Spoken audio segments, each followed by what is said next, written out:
Hello, OJCS, and welcome to Storytime. I got in a brand new Willems book. It's called Because. So, written by Willems and illustrated by Amber Wren.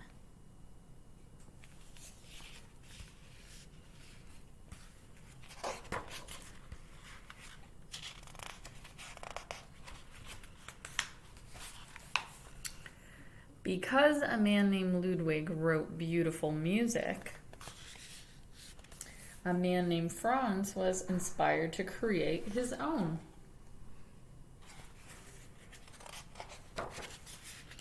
Because many years later, people wanted to hear Franz's beautiful music, they formed an orchestra. Because a man had practiced since he was a kid, he was asked to join.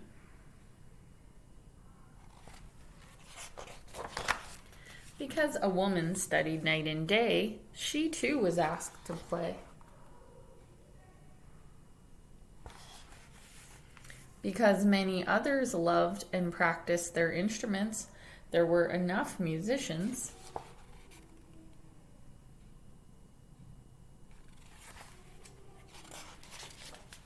Because someone created a poster about Franz's music, tickets were sold.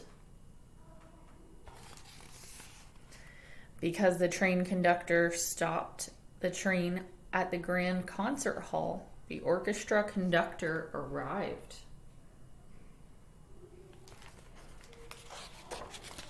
Because the orchestra librarian had copies of the score, the orchestra rehearsed.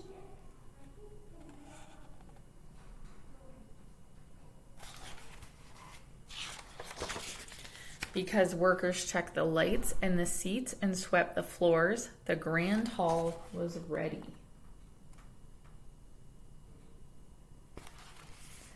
Because the time had come, the ushers opened the doors. Because someone's uncle caught a cold, someone's aunt had an extra ticket for someone special.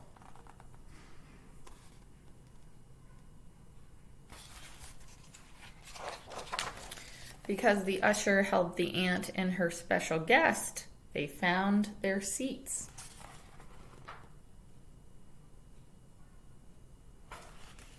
Because everyone was there to hear beautiful music, it was quiet.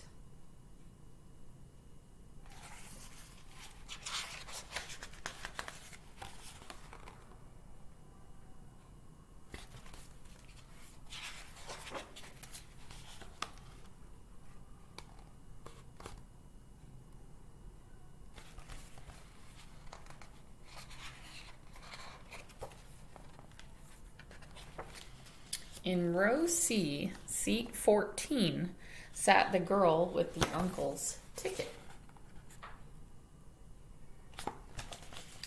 She heard the beautiful music written by the man named Franz, and it changed her. The girl was changed.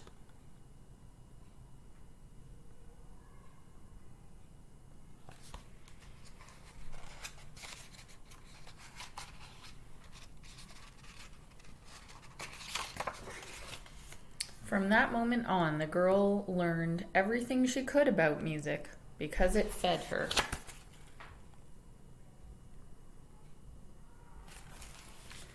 Soon, she started to write music too, because like Franz, the young woman had something to share.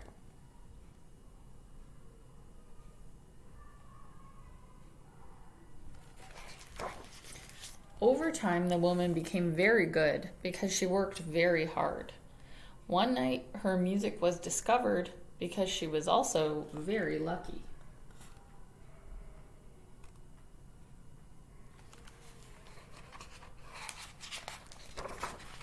Then she was invited to perform her music at the Grand Concert Hall because so many people wanted to hear it. Her composition was dedicated to the uncle in row C, seat 14, because it was his ticket that brought her here.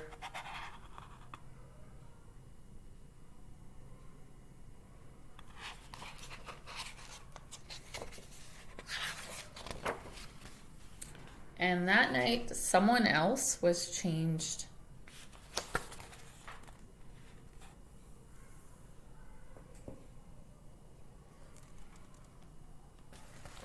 That is how it happens.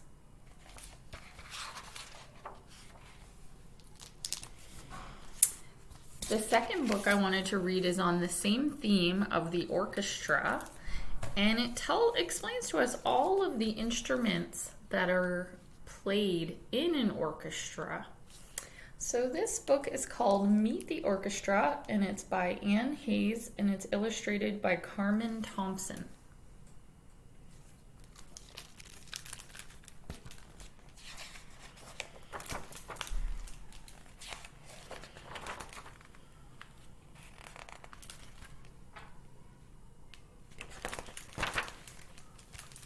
The orchestra plays tonight. The audience has arrived. The musicians are coming on stage with their instruments.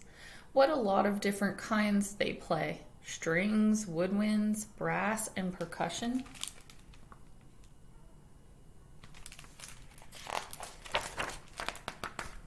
Violin. Some of you might recognize this instrument, the violin.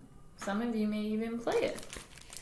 Players with like instruments sit together in families. The violin belongs to the string family, along with the viola, the cello, and the big string bass.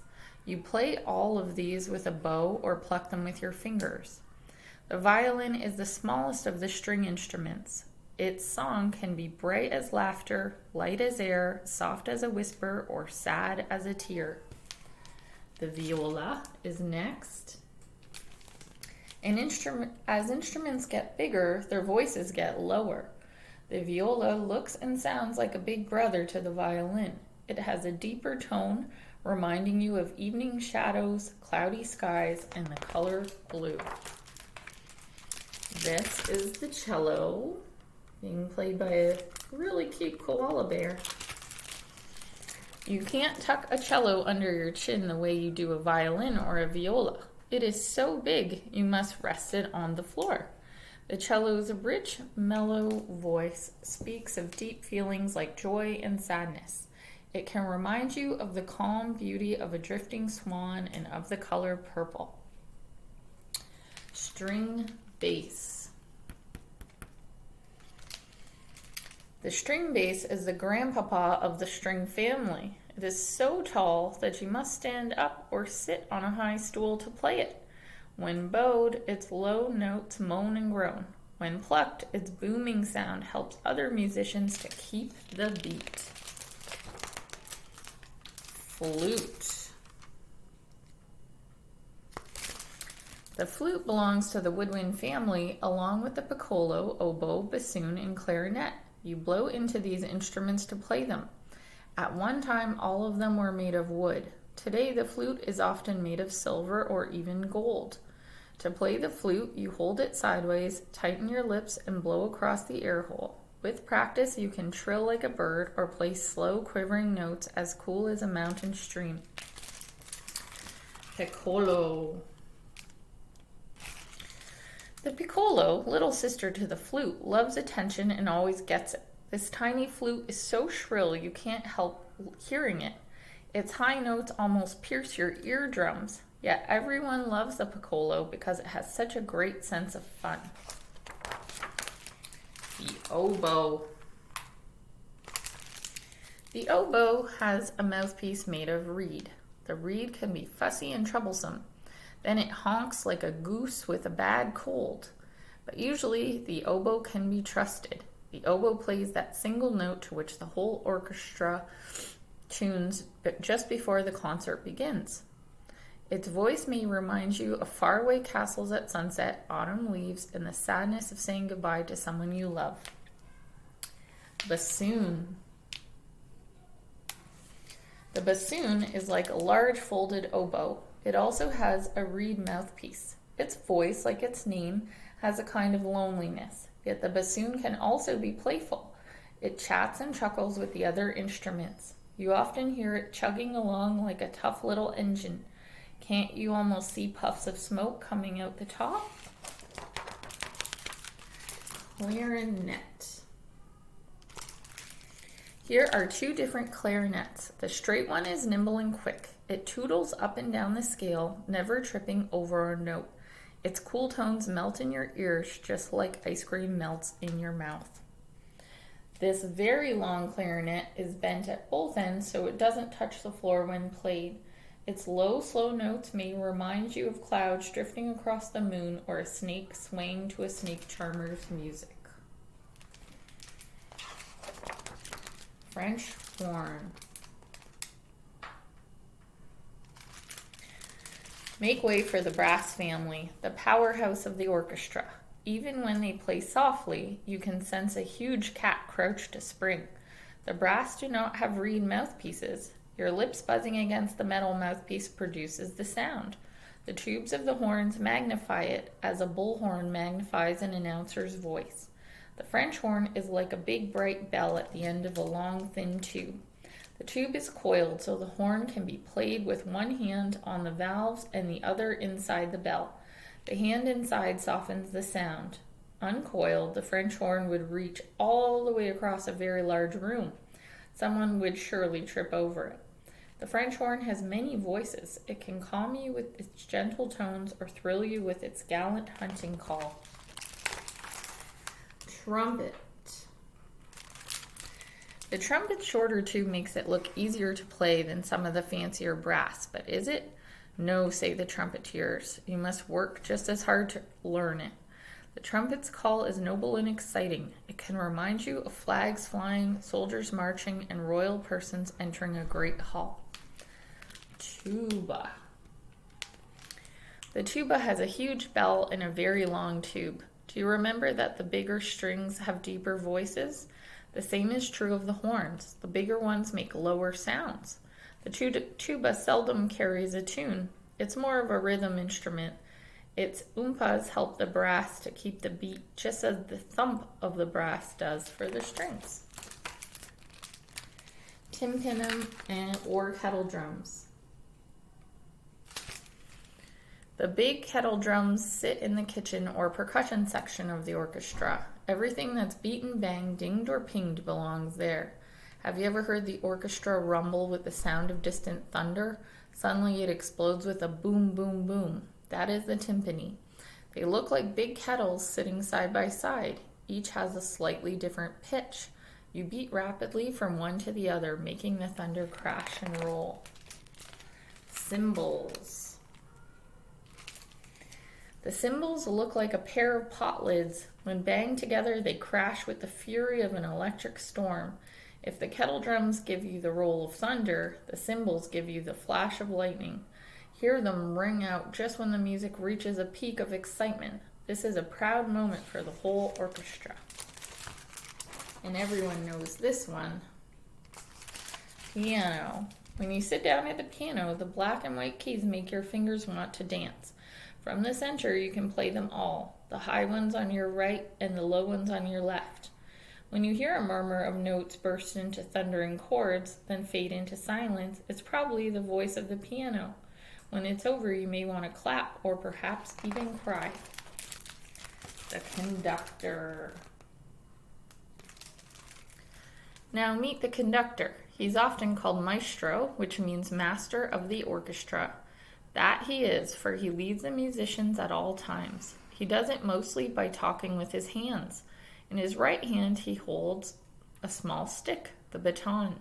When he beats time, his left hand motions, "You play now. Be quick, livelier, louder, softer." Ah, that's perfect. A raised eyebrow says, "You're playing off key." The musicians have taken their places. The strings, who are by far the largest group of players, sit in the front, almost filling the stage. The woodwinds sit close together at the center. The brass and percussion are in back.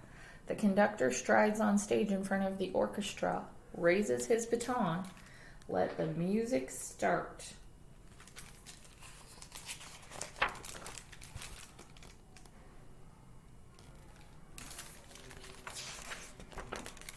The orchestra played tonight. Now it's time to go home. Like the voices of their instruments, the musicians drift off into the night.